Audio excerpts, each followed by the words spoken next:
አዲሱ የትግራይ ክልል ጊዜያዊ አስተዳደር ፕሬዝዳንት ሌተናንት ጄኔራል ታደሰ ወረደ ከህገ መንግስቱና ከሀገር ሉዓላዊነት ያፈነገጡ ግንኙነቶችና እንቅስቃሴዎች እንዲቆሙ የማድረግ ኃላፊነት የሚጥልባቸው ሰነድ ላይ መፈረማቸው ታውቋል። የቃል ኪዳን ሰነዱ የቀድሞ ታጣቂዎች ትጥቅ መፍታትና መልሶ መቋቋም ተግባር በአፋጣኝ እንዲጠናቀቅ የማድረግ ኃላፊነትም ለጊዜያዊ አስተዳደሩ ይሰጣል። ዛሬ ማክሰኞ መጋቢት 30 2017 ዓ.ም የትግራይ ክልል ጊዜያዊ አስተዳደር ፕሬዝዳንትነት ስልጣን ከአቶ ጌታቸው ረዳ የተረከቡት ሌተናንት ጄኔራል ታደሰ ወረደ በአዲሱ ኃላፊነት የሚያከናውኗቸውን ተግባራት የዘረዘረ ሰነድ ላይ መፈረማቸውን የመንግስት መገናኛ ብዙሃን ዘግበዋል። የ2 ዓመት ቆይታም ጊዜው የተጠናቀቀው የትግራይ ክልል ጊዜያዊ አስተዳደር እንዲራዘም ባስቻለው ህግ ማሻሻያ ላይ የፌዴራል መንግስት ይህን አይነቱን ተግባር ሊሰጥ እንደሚችል ደንግጓል።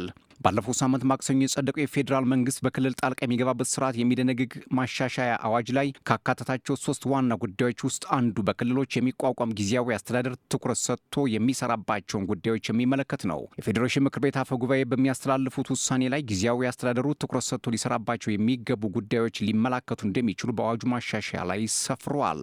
ጊዜያዊ አስተዳደሩ ትኩረት አድርጎ እንዲሰራባቸው የሚተላለፉ ጉዳዮች በክልሉ የፌዴራል መንግስት ጣልቃ መግባት ምክንያት የሆነውን ሁኔታ በዘላቂነት ለመቅረፍና ህገ መንግስታዊ ስርዓቱን ለማጽናት አስፈላጊ የሆኑ ተግባራት እንደሚሆኑ ማሻሻያው ያስረዳል። ዛሬ ከመንግስት መገናኛ ብዙሃን ዘገባ ጋር የተለጠፈው ምስል አዲሱ ፕሬዝዳንት የትግራይ ክልል አካታች ጊዜያዊ አስተዳደር የተልዕኮ አፈጻጸም ቃል ኪዳን ሰነድ በተባለ ሰነድ ላይ ፊርማቸው ማኖራቸውን ያመላክታል።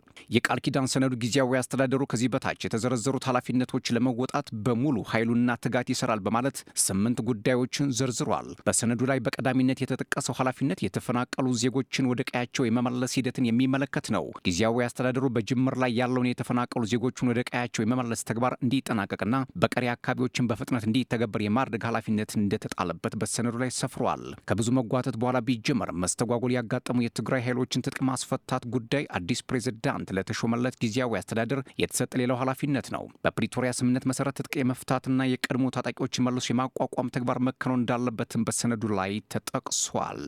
ጊዜያዊ አስተዳደሩ ይህን ሂደት በአፋጣኝ እንዲጠናቀቅ ማድረግ እንዳለበትም በቃል ኪዳን ሰነዱ ላይ ተቀምጧል። የትግራይ ክልል ጊዜያዊ አስተዳደር ከሰላምና ጸጥታ ጋር የተያዙ ተግባራትንም እንዲያከናውን ኃላፊነት ተሰጥቶታል። ለህዝብ ደህንነት፣ ለሰላምና ለጸጥታ ጠንቅ የሆኑ ጉልህ ህገወጥ እንቅስቃሴዎች እንዲቆሙ ማድረግም የዚህ ኃላፊነት አካል ነው።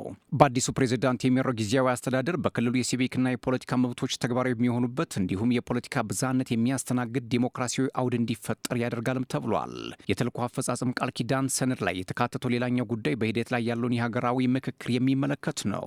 በግጭት ውስጥ በሚገኙ በአማራ ክልል ከቅዳሜ መጋቢት 27 ጀምሮ የአጀንዳ ማሰባሰብ ሂደት ማስጀምሯል። እነዚህ ሂደቶች ያልተጀመረበት ብቸኛው ክልል ትግራይ እንደሆነም ይታወቃል።